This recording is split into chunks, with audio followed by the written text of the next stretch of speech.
Welcome to ஜோசோ gaming. இன்னைக்கு நம்ம ice cream game பார்க்கலாம். இப்போ ஓகே, நம்ம ஷாப்க்கு ஒருத்தர் ஐஸ்கிரீம் கேட்டு வந்திருக்காரு. அவருக்கு வெண்ணிலா அண்ட் சாக்லேட் ஃப்ளேவர்ல வேணும்.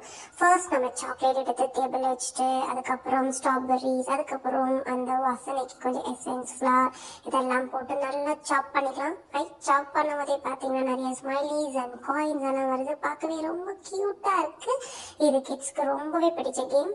இப்போ சாப் பண்ணி முடிச்சதை நம்ம மில்க்ல போட்டு நல்லா கிரைண்ட் பண்ணிக்கலாம். மிக்ஸி பார்த்து கை வச்சு ஆன் பண்ணுங்க, இல்லைன்னா கையில் அடிபட்டுரும். இதுக்கப்புறம் நம்ம ஐஸ்கிரீமில் போட்டு அது பாருங்க நல்லா க்ரீம் வந்துருச்சு. ஃபர்ஸ்ட் வெண்ணிலா கீழே பாட்டம்ல அண்ட் டாப்ல ஸ்ட்ராபெரி. ஸோ சூப்பராகவே இது ஒரு கலர்ஃபுல்லான கேம். இந்த கிட்ஸ்க்கெல்லாம் ரொம்பவே சூப்பராக பிடிக்கும். நம்ம பெரியவங்களும் விளையாடலாம், ரொம்ப நல்லாயிருக்கும். ஓகே, இப்போ நமக்கு காயின்ஸ் கிடைச்சிருச்சு. நெக்ஸ்ட் இதை நம்ம கஸ்டமருக்கு கொடுத்து காசு வாங்க வேண்டியதுதான். நம்ம